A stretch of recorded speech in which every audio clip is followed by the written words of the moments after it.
So, good evening, ladies and gentlemen of YouTube. Welcome to my room. As many of you have noticed, I haven't been posting many tractor videos of late. That's because I prefer to spend the winters inside with my other hobbies, vinyl record collecting and computers. The tractors kind of get a bit hard to work on, it's something I have to go out of my way to do, so most of them just get tarped and covered up, and the ones that I use for snow blowing, I make sure they're all working in spotless shape before winter arrives, so I won't have to do much maintenance on them.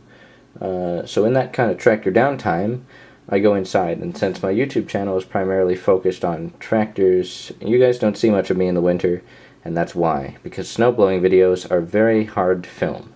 I haven't really quite got what I wanted from the little footage I've taken, and I wouldn't want to upload something to YouTube that's unpolished and not the way I like it. So basically, what I'm doing, you're staring at my monitor right now, what I'm going to do is show you the PC I built. Normally, I'm a Mac guy. That's my early 2009 Mac Mini. 2 GHz Intel Core Duo with 8 gigs of RAM and an Nvidia 9400M graphics processor. That was the computer I bought brand new in 2009. Some of the long time subscribers will remember my old channel, Lobsterbox20's, which happened before I got into lawn tractors for the most part. Lobsterbox20 was right around when I started in lawn tractors. But yeah, when I was 12 or 13, computers and filmmaking was pretty much what I focused on. So I bought this baby brand new, and it served me faithfully since March of 2009. I bought it just about when it came out. They had the new Nvidia chipsets in there for the first time. It was the first time they had put a chipset other than the Intel integrated graphics into those computers. That's my Mac Mini, but it got a little slow. I kind of outgrew it. It doesn't really meet my computing needs anymore. It does basic web browsing, text editing, video editing, those kinds of things, but I was looking for more high-performance applications, specifically video games.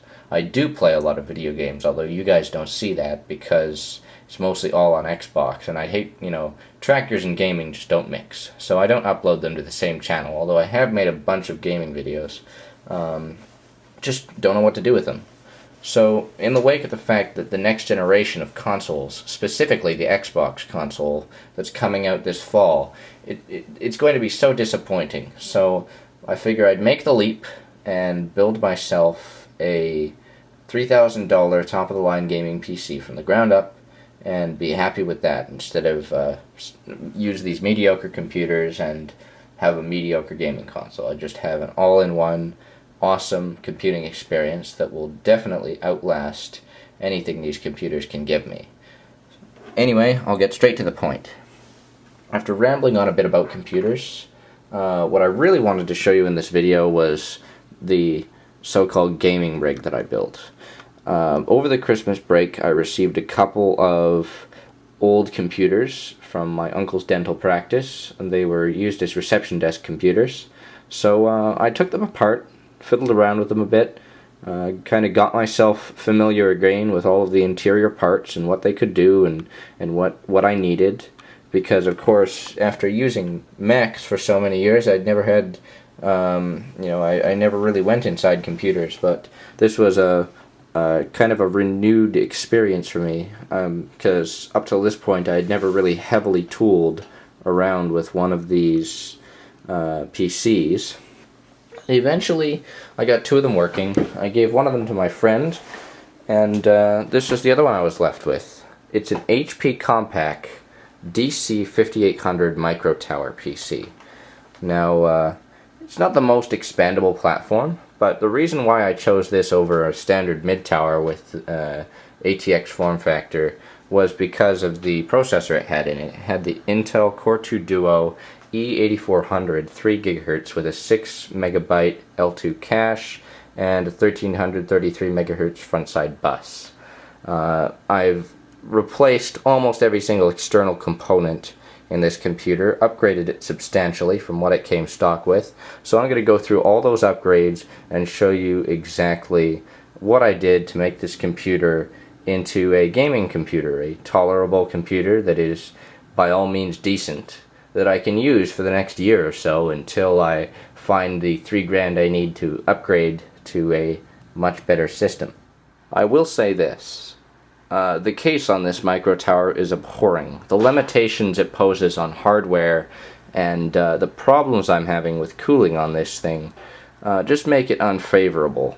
I'll explain to you why I had to use this Microtower case as opposed to using one of the nice mid-tower standard ATX form factor cases that the other computers came with, which were much more expandable and frankly better. For now I'm just going to go through the parts that I have in the computer. I've turned the camera light on for maximum visibility. So at the front I replaced the original LG DVD writer with one of the disk drives from the other computers. It writes all types of compact discs. It's a LightScribe drive. It does DVD-R dual layers, plus and minus, and DVD-R rewritables. So it's a good drive. It's literally everything I need, and I can't really see the reason for spending money on a Blu-ray drive just yet. They're very expensive, and there's far more worthy things to spend my money on at this point. As you can see, cable management in a Microtower case is a disaster. Those cables coming from the recently installed Antec Power Trio 550 watt PSU. Around the back here, you can see that the power supply that came with this was really, it was a special one. You know your computer's not very expandable when it meets Energy Star requirements. And I mean, I'm not saying that to diss Energy Star. I'm just saying you need a lot of power for, or even an acceptable amount of power for the most acceptable upgrade. So, yeah, I installed that power supply, kind of squeezed it in there. Several of the screws didn't screw in quite flat, and I had to bend out these flanges in order to get the power cord to fit in. It was all quite a mess. Previously, I had used this 400 watt Ace Power supply, a Chinese-built black powder-coated piece of junk. I used it because I wanted to keep the other Antec power supply with the other case, but eventually I ended up upgrading graphics cards again, and I needed more power, so I put this thing in. I've jammed all of the cables into the lower CD drive bay, and as you can see, a lot of them are still a mess. So over here, continuing on, we have two 250 gigabyte Seagate Barracuda 7200 RPM SATA hard drives. The bottom one contains Windows 7 Ultimate. The top one contains my installation of Ubuntu Linux. Someday I'm going to plug this hard drive back in and go back into Linux and get GNU Grub working so I can boot to both Linux and Windows. I'm also going to make about half of this hard drive partitioned for Windows because 250 gigabytes is an abysmal amount of space. I have 320 in that Mac Mini. For right now, it's fine though. I don't need the space, but when I do, that's when I'll go through the trouble. You may have noticed already, if you have a keen eye, that I've removed the jumpers restricting the data flow. So both of these drives now output data at a theoretical maximum of 3 gigabits per second, which meets the requirements for SATA 2, I believe. It's made everything much faster, and I've since lost the jumpers, so there's no way I can go backwards. Over here, you can see the front intake. Basically, it's a bezel that encompasses the entire front of the machine. No air filter, so this thing was a royal mess. Full of dust everywhere, absolutely packed when I got it, because frankly you're just asking for it when you have a front intake as the only intake on the computer with no air filter, and there's no way to install an air filter either.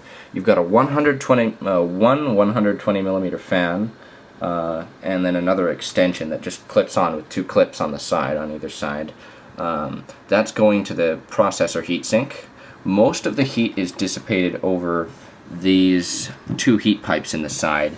I find that very little of it actually makes it through the fins on the heatsink, even though I made very sure to blow all of that clear, because like I said, the dust in here was unbelievable when I got the computer. Over here we have 4 gigabytes of PC2 6400 DDR2 800 RAM, each in 1 gigabyte sticks. As you can see, the RAM is 2 different types. My friend gave me 4 of these silver, I'm not sure what brand they are. They say, what do they say? OCZ technology. So obviously these were meant for overclockers. They're DDR2 800 quad channel.